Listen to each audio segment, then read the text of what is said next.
तो hello channel, welcome to my guys. मेरा मतलब है hello guys, welcome to my channel. माफ करिएगा, थोड़ा नया हूं ना, कोई बात नहीं। चलिए फिर से शुरू करते हैं। तो hello guys, welcome to my channel medicine help and info. तो कैसे हैं आप सब? आई होप आप लोग बहुत बढ़िया होंगे। तो पिछली वीडियो में हमने एसी लोग के बारे में तो बात की ही थी, और उसके साथ साथ एक डाइजेस्टिव डिजीज गर्ड के बारे में भी बात की गई थी। तो आइए आज हम गर्ड के बारे में ब्रीफली से जानते हैं। और हाँ, अगर आपने पहली वीडियो एसी लोग वाली नहीं देखी तो एक बार उसे जाकर चेकआउट कर सकते हैं। तो गर्ड के आप लोग बेसिक डिटेल्स तो जान ही गए होंगे, जो कि मैंने पिछली वीडियो में बता दिया। तो आज बारी है इसके डिटेल्ड ब्रेकडाउन की। जब हम कोई चीज स्वॉलो करते हैं तब हमारे बॉटम ऑफ आवर एसोफेगस, जिसे लोअर एसोफेगल स्फिंक्टर भी कहते हैं, जो कि एक सर्कुलर बैंड शेप में होता है, वो रिलैक्स होता है। तब ही कोई फूड या लिक्विड हमारे स्टमक में पहुंचने के बाद एसोफेगल स्फिंक्टर क्लोज हो जाता है।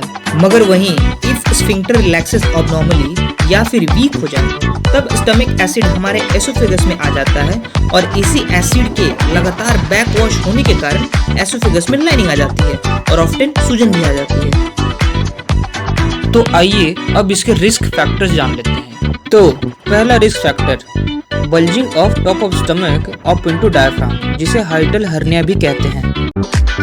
और दूसरा है प्रेगनेंसी। और थर्ड रिस्क फैक्टर जो कि है कनेक्टिव टिश्यू डिसऑर्डर, जिसे स्क्लेरोडर्मा भी कहते हैं, जो कि एक स्किन डिसऑर्डर है जिसमें स्किन हार्ड और थिक हो जाता है। एंड फोर्थ रिस्क फैक्टर है डिलेड स्टमक एम्प्टिंग। इसका मतलब ये हुआ कि खाना पचने में बहुत देरी होती है।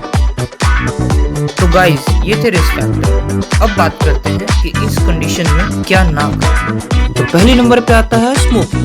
अब ऑब्वियसली आपको गर्ड हो या ना हो, आपको स्मोकिंग की सलाह कोई नहीं देने वाला। और दूसरे नंबर पे है ईटिंग लार्ज मील्स या फिर लेट नाइट ईटिंग। और थर्ड नंबर पे है फ्राइड या फैटी फूड्स। और फोर्थ पे आता है अल्कोहल, कॉफी या फिर एस्पिरिन।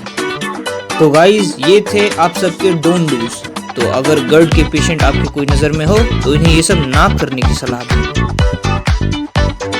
तो अब आते हैं इसके कॉम्प्लिकेशंस पे। एसोफेजियल स्ट्रक्चर यानी नैरोइंग ऑफ एसोफेजियल। तो स्टमक एसिड से डैमेज होने के बाद लोअर एसोफेगस एक स्कार टिश्यू फॉर्म कर लेती है, और वो स्कार टिश्यू फूड पाथवे को नैरो कर देती है, जिससे स्वॉलोइंग में प्रॉब्लम आती है। तो दूसरा कॉम्प्लिकेशन है ओपन सोर इन एसोफेगस या फिर एसोफेजियल अल्सर। तो स्टमक एसिड के कारण एसोफेजियल टिश्यू घिस सकती है, जिसके कारण वहाँ ओपन सोर फॉर्म हो जाता है, जो कि एक एसोफेजियल अल्सर का फॉर्म ले लेता है। और ये oesophageal ulcer pain, difficulty in swallowing और ब्लीड भी करता है। तो pre cancerous changes to the oesophagus. तो एसिड से टिश्यू लाइनिंग लोअर एसोफेगस में ड्रास्टिक चेंजेस के कारण ये एक एसोफेजियल कैंसर का रूप ले सकता है। डायग्नोसिस के लिए डॉक्टर आपको रिकमेंड कर सकते हैं upper endoscopy, ambulatory acid pH probe, oesophageal manometry या फिर x ray of upper digestive system. और अगर आप इन चारों डायग्नोसिस के बारे में जानना चाहते हो तो मैं इनका एक शॉर्ट्स बनाकर अपलोड कर दूंगा। तो अब आते हैं ट्रीटमेंट। शुरुआत में डॉक्टर बहुत ही कैजुअली यानी लाइफस्टाइल मॉडिफिकेशन या फिर ओवर द काउंटर मेडिसिन से आपके हालात को ठीक कर सकते हैं। तो गाइज, यहाँ पे लाइफस्टाइल मॉडिफिकेशन का मतलब हुआ don't smoke, don't do alcohol, eat healthy foods that don't produce acid. जी हाँ, आपने सही सुना, ईट हेल्दी फूड्स। तो अब बारी है ओवर द काउंटर मेडिसिन्स यानी एंटी एसिड्स।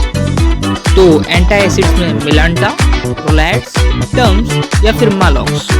ये सब मेडिसिन तुरंत रिलीफ तो दे सकते हैं, बट अकेले एंटी एसिड्स इन्फ्लेम्ड एसोफेगस को हील नहीं कर सकती। तो इसके बाद medication that reduce acid production. तो H2 रिसेप्टर ब्लॉक जैसे सिमिटिडिन, टैमोटोडिन, निज़ाटिडिन, ये एंटी एसिड के इतने फास्ट काम तो नहीं करता, बट लॉन्ग रिलीफ देता है, और ये एसिड प्रोडक्शन को 12 घंटे तक रोक सकता है। एंड लास्ट में medication that blocks acid production and heal the oesophagus, जैसे कि प्रोटॉन पंप इनहिबिटर, जो H2 रिसेप्टर ब्लॉकर से भी स्ट्रॉन्गर होता है, और ये डैमेज्ड एसोफेगल टिश्यू को हील करने के लिए पूरा समय देता है। एग्जाम्पल के तौर पे ओमेप्राजोल, लैंसोप्राजोल। तो गाइज ये थी गढ़ की बहुत सारी बातें। अगर आपको वीडियो पसंद आई हो तो जरूर लाइक करें और शेयर करें और प्लीज चैनल को सब्सक्राइब करना ना भूलें। मिलते हैं अगली वीडियो में, तब तक के लिए स्टे सेफ।